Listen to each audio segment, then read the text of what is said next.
Album covers and song covers are extremely important in music. Honestly, I'd argue that they're top 5 things when it comes to putting out music. A good album cover can make you want to listen to an album. In fact, there's plenty of albums I've listened to strictly because I thought the cover looked cool. But then sometimes there's bad album covers. Covers you see that are bad, lazy, boring, bland, and sometimes even appalling. And I'll be honest here as well, I've completely ignored albums because of bad covers. So today I compiled a big list of album covers that I thought were terrible, and I wanted to go through them with you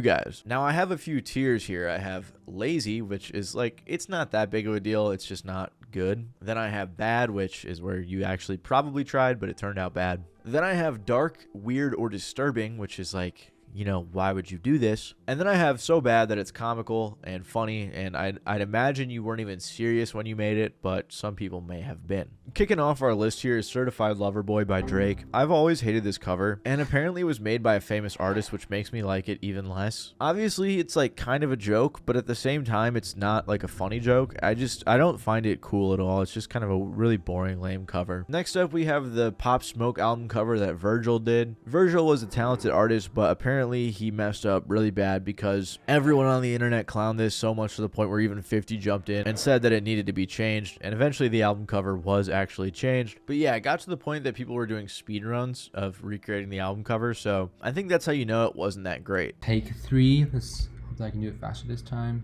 3, 2, 1. 2 minutes and 3 seconds, all from scratch. Another one I wanted to mention was Nas Stillmatic, and honestly a few more from his discography. They're just like super lazy, no effort, and they don't really look that good. And I get it was a different time. It was cool on the first project. It was cool on Illmatic, but once he started doing it, 5 times, then it's not that cool. The next one I want to mention is Donda, which was just a black screen. This was especially disappointing because the original was so cool. It was beautiful, and then I don't know if this was ever official or not, but then he just made it a black screen. Like, what are we doing? And that's actually a common theme in album covers. Artists tend to get lazy, or maybe they think they're doing something cool. But the Beatles self-titled album cover, Metallica's Black Album, it's like you could have at least tried a little bit. Speaking of not trying and just doing a random color, Weezer at least decided to put themselves on their self-titled album cover, but even that is still pretty lazy. But my personal favorite lazy album covers are from my boy Future. If you didn't know, DS2, Evil, What a Time to Be Alive, and Pluto X Baby Pluto are all stock images. They're just slightly edited. And I'm not gonna lie, DS2 and Pluto X Baby Pluto I think turned out alright. The other two, not so much. Regardless, the music carries heavily, so it's fine. I don't care that Future's face is in DS2, by the way. That doesn't change it being a lazy album cover. But now we get into the actually bad album covers. Weathered by Creed is, it really does feel like it came out in 2001. I mean, it did, but it just looks like, oh, someone got Photoshopped for the first time and was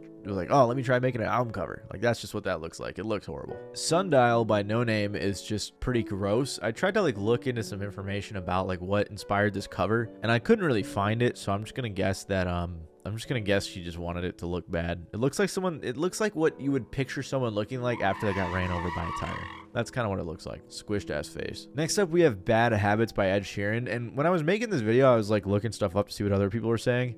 And I noticed someone commented, vampires can't see their own reflection, which completely changed my opinion of this cover. At first, I was like, oh, it's not that bad. But now it's like, this just sucks. Next up, I have Aerosmith's self-titled. I don't know. I kind of like it. It's from 1973, so it's not the worst thing I've seen. But, actually, I'm taking it off the list. That's actually not a bad album cover. 1973. Next up, we have Angelic to the Core by Corey Feldman. As a music YouTuber, I've done extensive research into the worst everythings ever, and this album comes up in a lot of different categories. Apparently, it has some of the worst music ever, and I think the album cover kind of translates to that as well. I mean, it's a guy being pulled out of hell, maybe a really bad Photoshop of hell by 2 girls dressed up in Spirit Holiday angel costumes. And the worst part about this cover is that it came out in 2016. If this was from 2002, maybe that's fine. 2016 though is just pathetic. This one I can't tell if it's serious, but the Frivolous 5, Sour Cream and Other Delights, it's growing on me. I might like this album cover. I might have to purchase this record. Next up, we have Guns N' Roses' The Spaghetti Incident. I've never realized how unappealing spaghetti is to look at until I've seen this cover. I'm just gonna leave it at that. This next one's actually pretty interesting, but Dance of Death by Iron Maiden. This one looks horrible because it has all these CGI characters.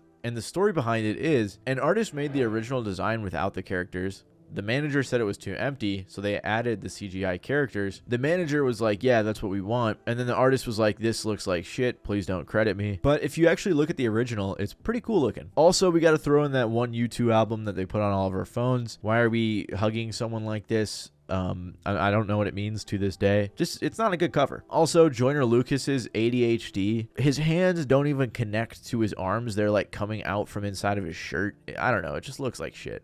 This one might be my personal favorite bad one on the list, but Gravedigger Mountain by NBA Youngboy. It's just funny that he turned himself into a mountain and then put chains on himself. He probably thought this looked sick.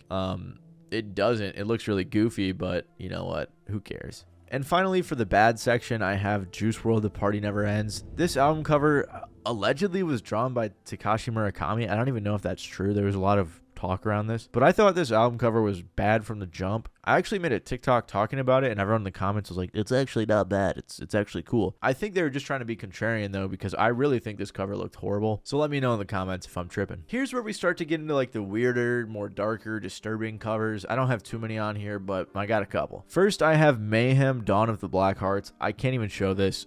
The story behind it loosely is the singer dead.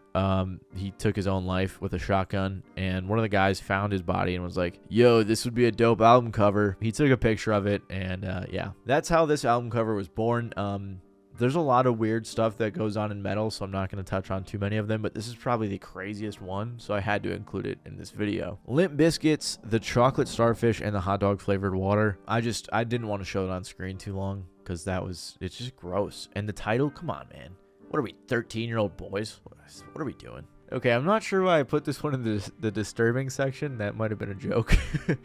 But Crosby, Stills, and Nash live it up, and they're roasting hot dogs on the moon looking at Earth. This is cool as I just wanted to talk about this. I don't know why I put it in this section, but this is a cool ass cover. Also, for the disturbing and dark and gross ones, No Love, Deep Web by Death Grips. There's no chance I can show this, but basically it's just one of the guy's penises. Erect penises, by the way. I think he was like trying to protest his label or something. I can't remember why he did this, but it's just like, there's other ways to protest. You don't have to put your dick on the internet, but I guess. Speaking of gross, though, we have the Beatles, Yesterday and Today. Now, I've heard a couple reasons what this was supposed to be about. Some were saying that it was protest against, like, the war in Vietnam. Others were saying that it was about how Capitol Records butchered their songs and mutilated their albums. I'm not sure exactly what the meaning was, but basically it resulted in this cover actually being pulled by the label and replaced with this one. Now, in this next spot, I got a 2-for-1. You guys are going to love this. Kevo Money, or Muni, I don't know. Baby Goat. Come on now, this is fire. And then on a similar note, we got Rilo Rodriguez, Goat in Human Form. When you try to turn yourself into an animal, or even worse, show an animal giving birth to you, it's probably going to turn out not that good, but these guys both tried to do it, and yeah, I guess it's kind of funny. And I just had to show you guys this one that I found when looking up things for this video. A band called Ministry made an album called The Dark Side of the Spoon, and this was the cover. This might be like the looks maxing anthem. I'm not sure, but pretty funny. And now we're into like the funny, not that serious category where I'd imagine if you made these covers, you weren't like intentionally trying to make a cool cover. You knew it was funny, but honestly, with a lot of these, I couldn't quite tell you. First, we have Boned Up at the Crack. I don't know, man. I don't know what we're thinking when we made this. Lil Flip, The Leprechaun. Now, this one, I could see him maybe being serious. I don't know. I still am not sure. But these old mixtape type like album covers, they're so iconic. And a lot of the rest of this list is going to have something like this. Like Trick Daddy's www.thug.com.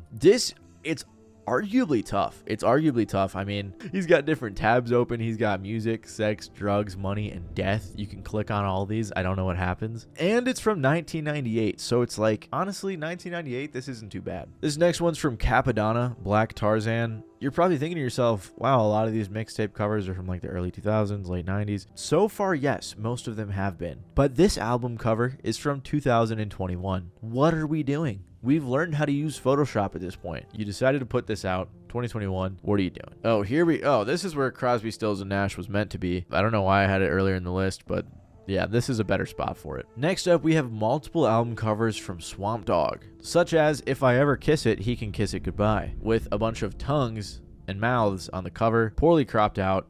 It's kind of disturbing. This one, not disturbing, just fun. It's called Rat On. This is fire. I mean, he looks like he's having the time of his life. Shout out to Swamp Dogg. Lil B has multiple. I mean, honestly, just scroll through his discography. I think the Frozen one is one of my favorites, but yeah, Lil B has a lot of unserious, funny album covers. But finally, we have to address the king, the goat, the god of doing the goofy album covers, and that would be none other than Gucci Mane. Gucci Mane has classics like Trap Story that most of us probably have seen, but he also has some more low-key ones, like The Gooch. Not really a fan of that title, but I love the cover. No Pad, No Pencil. El Gato, the Human Glacier. Why is there a cat when why are you a human glacier? I don't think we'll ever know the answer to that question, but it's very creative. Breakfast, which is making me hungry. This is a great cover. Gucci Gone Bonkers, which might be my favorite if it weren't for Gucci Kruger. Undoubtedly, Gucci Mane has the best worst album covers of all time. Let me know what you guys think the worst album covers ever are. I did a wide variety here, but let me know in the comments. Let me know if any of the ones I mentioned I was tripping on and they're actually great covers.